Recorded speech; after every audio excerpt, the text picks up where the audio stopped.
8 दिसंबर 2017 का जो second shift का क्वेश्चन पेपर है उसके बारे में हमने रिवीजन कराएंगे। तो चलिए देखते हैं, क्वेश्चन शुरू करते हैं।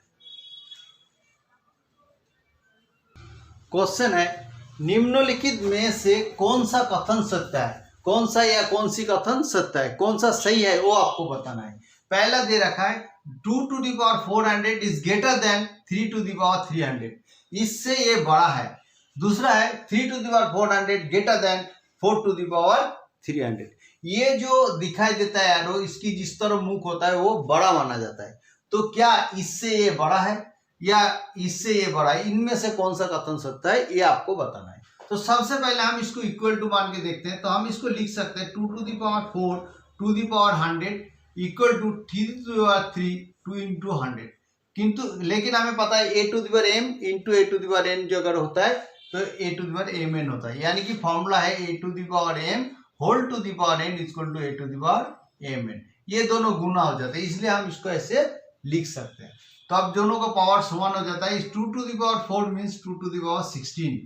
2 to the power 16 का मतलब होता है 32। देखो 2 into 2 into 2 into 2, यानी कि 2 2 4 4 8 8 2 16, 2 2 4 4 8 8 16। तो 16 पावर का कितना होता है 100, 16 पावर का 100 हो जाता है। और इधर होता है 3 के 9 27 का पावर 100 होता है, यानी कि दोनों का पावर तो बराबर है। तो 27 जो है बड़ा मान है, तो ये बड़ा है, तो ये कथन जो है गलत है, ये सत्य नहीं है। दूसरा वाला देखते हैं। दूसरे वाला में दे रखा है 3 to the power 4 to the power 100 equal to, पहले कर लेते हैं 3 to the power 4 to the power 3 into 100। इसको हम करेंगे तो 3 को 4 बार गुण करेंगे, 3 3 के 9 3 9 27 और 3 7 81 to the power 100 equal to 4 को 3 बार करेंगे तो 16 4 64 64 to the power 100। तो 64 से 81 बड़ा है, इसलिए ये जो कथन है ये सत्य है, ये सही है, तो इसको सही माना जाएगा। क्लियर है। अगला क्वेश्चन, अगला क्वेश्चन है प्रथम 30 सम संख्याओं को जोड़। सम संख्या मीन्स जोड़ संख्या, विषम संख्या मतलब बिजोड़ संख्या, और नेचुरल नंबर 1 2 3 4। तो क्वेश्चन में दिया रखा है प्रथम 3 सम संख्याओं का योग। हम सीधा लिखेंगे, इसका फॉर्मूला है n into n plus 1, ये है इसका फॉर्मूला। संख्या इंटू अगली संख्या, यानी कि 30 into 30 plus 1 यानी कि 31, 30 into 31 इक्वल टू 930 होता है। ये इसके आंसर है। दोस्तों मैं आपको बता दूं, अगर ये सम संख्या है तो ये फॉर्मूला आता है। अगर विषम संख्या होता है, मतलब जितने भी संख्या होगा, विषम संख्या होगा इसकी वर्ग होगा, विषम संख्या के योग पूछेगा तो वर्ग निकलना है। और प्राकृतिक संख्या होगा तो n इंटू संख्या इंटू अगली संख्या n plus 1, ये दोनों गुना करके 2 से भाग करना है। ये है इसकी फॉर्मूला। क्लियर है। ओके, अगले क्वेश्चन। क्वेश्चन पेपर का जो 88 नंबर क्वेश्चन है वो उसमें लिखा हुआ है 1.01 का होल स्क्वायर 0.01 का होल स्क्वायर का मान क्या है। तो ये देखो दोनों वर्ग है, वर्ग है तो हम फॉर्मूला में डालेंगे। फॉर्मूला क्या है, a square plus B square का मतलब होता है a plus b whole square minus 2ab, क्योंकि a plus b whole square minus 2ab का मतलब होता है a square plus B square plus 2ab और ये माइनस 2ab। अगर माइनस 2ab काट गया तो ये plus B square plus B square रह जाता है। ये फॉर्मूला इसके आधारित हम करेंगे।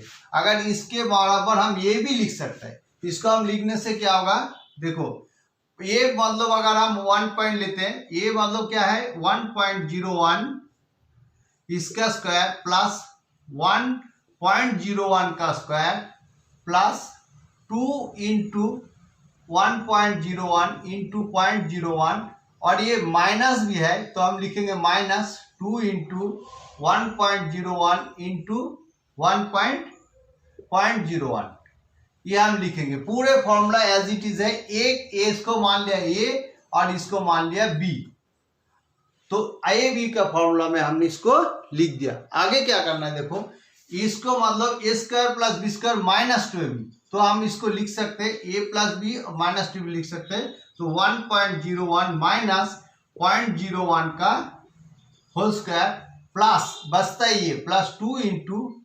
1.01 इंटू 1.01, इसको करें। अभी इसको हमें करना पड़ेगा।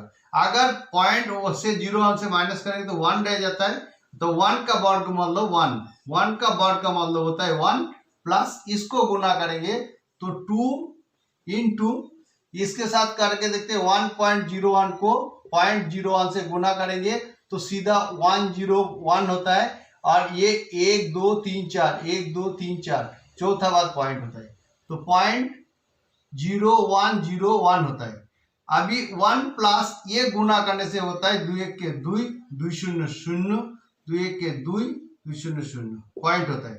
तो हम इसको लिख सकते हैं 1.0202 ये इसकी आंसर है। क्लियर है? 1.0202 इसका आंसर। मुझे उम्मीद है ये आपको समझ में आ गया होगा। देखते हैं अगले क्वेश्चन को। तो 20 ये दोनों में तक 80 से 120 तक ऐसी कितनी संख्याएं हैं जो 7 और 5 से विभाज्य है। अगर आपको एक संख्या देता है तो ये उसी संख्या से इसको भी भाग करना है और इसको भी भाग करना है। दोनों का जो जितनी भागफल होता है तो एक दूसरे का भागफल से माइनस करना होता है। अगर एक की जगह 2 संख्या देता है 3 संख्या देता है आपने उसका एलसीएम कर देना। एलसीएम करने का ना जैसे एलसीएम ऑफ किसका करना है 5 और 7 और 5 का 7 एंड 5 का एलसीएम ये दोनों मौलिक संख्या है नहीं जाएगा इसलिए 35 होगा।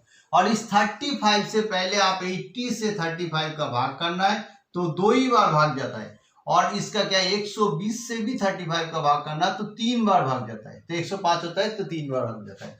तो अभी हम इसके साथ इसको माइनस करेंगे तो एक बैलेंस रहता है 3 - 2 कितना बैलेंस होगा एक तो एक ही बार भाग जाएगा एक इसका आंसर होगा।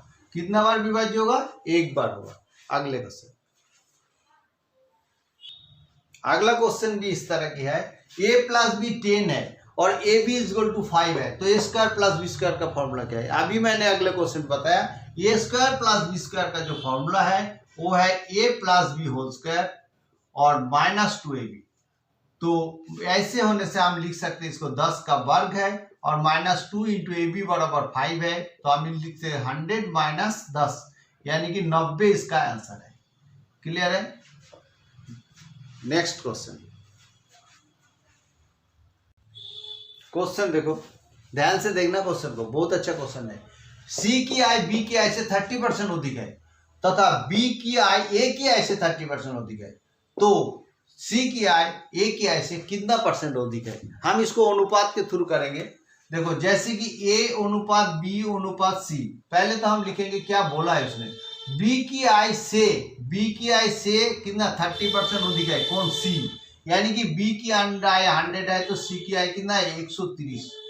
B की आय से बोला जिससे बोलेगा उससे अधिक C का है। उसी प्रकार B की आय से A की आय 30% अधिक A की आय 30% अधिक मतलब A की आय से 30% अधिक यानी कि A 100 है तो B कितना है 130 है ये बोला है। तो अगर हम रेशियो में इस ढंग से लिख लेते हैं A = B = C ये सीधा है इसको काट दिया तो ये को है ना 10 = 13 और इसको काट दिया कि ना 10 = 13 और इधर कुछ नहीं तो हम इधर सिंपली 10 लिखेंगे इधर 13 लिखेंगे। आपको पता है अनुपात का मेथड में ये भी एक तरीका है जिससे हम क्या रेशियो निकाल सकते हैं। इसका मतलब ये 100 है ये 130 है और ये 169 है। क्वेश्चन दिया है C की आय A की आय से कितना है A की आय से कितना A की आय से कितना अधिक है 69% है यानी कि 69% अधिक है। A की आय से C का आय किसका है C का आय जो है 69% अधिक है। क्लियर है? अगले क्वेश्चन देखते हैं। अगला क्वेश्चन सेम रेशियो का क्वेश्चन दे रखा है x = y 4:3 y = z 7:9 है तो x = z क्या है यानी कि x और z का अनुपात क्या है। तो हमने अनुपात में अभी आपको दिखा देता हूं कैसे होता है x = y = z तो हमने क्या बोला है x = y 4:3 यानी कि x 4 है y 3 है x 4 है और y 3 है। क्लियर है? दूसरा में दिखा है y = z यानी कि y 7 z 9 y 7 है और z 9 है। तो हमें करना क्या है हम सीधा इसको 3 नहीं है 3 लगा देंगे इधर गैप में 7 नहीं 7 ले देंगे तो क्या होगा ये इसके साथ इसको गुना करेंगे 4 × 7 = 28 इसको गुना इसके साथ भी इसको गुना कर देंगे 3 × 7 = 21 और इसको करेंगे 3 × 9 = 27 तो ये दोनों का अनुपात क्या है पूछा है, x अनुपात z क्या है, x का अनुपात z क्या है, तो हम इसको लिखेंगे x इक्वल टू है 28, यानी कि x is to z 28 is to 27, ये इसकी आंसर है। उम्मीद है आपको समझ में आया। अगला क्वेश्चन देखते हैं। क्वेश्चन देखो, अगला क्वेश्चन दे रहा है 50 संख्याओं का औसत 18 ज्ञात किया गया। औसत मीन्स जितनी संख्या होता है उतनी संख्या को जोड़ के उतने जितनी संख्या नंबर ऑफ संख्या से भाग करने से औसत मिलता है। 50 संख्याओं का औसत 18 ज्ञात किया गया। तीन संख्या 18, 32 और 65 को गलती से 25, 29 और 56 ले लिया गया, तो सही औसत क्या है। अभी जिसको लिखना था 18, 32 और 65 लिखना था, उन्होंने गलती से लिखा 25, 29 और 56, तो गलती क्या, तो हमें करना क्या, जो गलती है उसको माइनस कर दो, जो सही है उसको जोड़ दो। अभी देखो एक्चुअल संख्या कितना है, कुल संख्या, तो औसत को संख्या निकालने के लिए तो 50 को 18 से गुना कर देंगे, 8 और 90, 900 है। और आपका सही संख्या कितना होगा, सही संख्या कितना होगा, सही संख्या क्या है, सही संख्या है आपका जो आपका 900 है, 900 में से माइनस जो गलत लिखा इसको माइनस कर दो, 25 प्लस 29 प्लस 56, और जो सही लिखना है उसको प्लस कर दो, 18 प्लस 32 प्लस 29 65। तो अभी हम आपको लिखोगे 900 माइनस ये तीनों को जोड़ने से होता है 9, 910, और इसको जोड़ने से होगा 915, 915। तो अभी हम लिख सकते हैं इसको हटा दो, इसको लिखने से इसके साथ इसको माइनस कर देंगे, सीधा आ जाएगा। या आप जोड़ने का मेथड से भी कर सकते हो, जे 900 माइनस 5 इक्वल टू 905 है, इसके आंसर है। इसके साथ इसको जोड़ के इसको माइनस कर सकते हो, या इसको माइनस करके कितना होगा 905, इसका आंसर होगा। अगला क्वेश्चन, अगला क्वेश्चन है 94 नंबर क्वेश्चन है। एक व्यक्ति ने चक्रवृद्धि ब्याज दर पर 10% प्रति वर्ष की वार्षिक दर से 8000 रुपये उधार लिया। किसी आदमी से 8000 रुपये उधार लिया, यानी कि प्रिंसिपल 8000 रुपया है और 10% वार्षिक दर है। अभी बोला गया यदि वार्षिक अर्धवार्षिक दर संयुक्त किया जाता है तो 1.5 वर्षों के पश्चात कितनी राशि चुकाई जाएगी। अभी ध्यान देने वाली है, इसकी जो रेट है अर्धवार्षिकी है। अर्धवार्षिक रेट मतलब 6 मंथ, 6 माहों का बात है, 6 माहों वाला ब्याज दर है। जब 6 माह ब्याज दर होगा तो रेट के क्षेत्र में 2 से भाग करेंगे और टाइम के क्षेत्र में 2 से गुना करेंगे। पहले मैंने इस चैप्टर को आलोचना किया है, मैंने बताया आपको। तो इसका मतलब ये हो गया, हमने रेट कितना है 10% बोला है, तो हम सीधा इसको 10/2 यानी कि 5% इसका दर होगा। और टाइम इक्वल टू कितना बोला है 1.5 वर्ष, 1.5 वर्ष मतलब 3/2, इसको 2 से गुना करेंगे 3 बार, 3 टाइम्स इसको ब्याज दिया जाएगा। सीधी सी बात है, 6 महीने में ब्याज देता है तो 1.5 साल में 3 ही बार ब्याज मिलेगा। तो n इक्वल टू 3 है। तो हमें पूछा गया 1.5 वर्ष पश्चात चुकाई जाने वाली राशि कितना है, मतलब कितना अमाउंट कितना है, कितना रुपए उसको वापस करना है। तो अमाउंट इक्वल टू हमें पता है, principal equal to 1 + r/100 to the power n।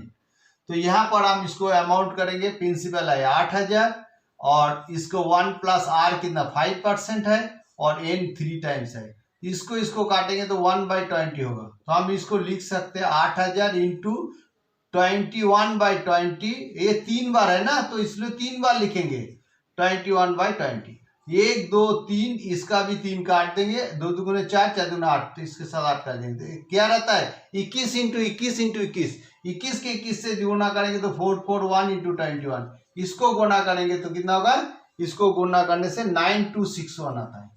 तो 8000 रुपया लेने के बाद उसको शोध देना पड़ेगा, अमाउंट कितना है 9261 रुपीज, उसको को पेमेंट देना पड़ेगा। क्लियर है, मुझे उम्मीद है। अभी और टाइम थोड़ा कम है जिसके कारण मैं वीडियो को लेंथी ना करते हुए, और कुछ क्वेश्चन है इसी चैप्टर का, उसको हम अगले वीडियो में सॉल्व करेंगे। उम्मीद है उसको फॉलो करते रहना।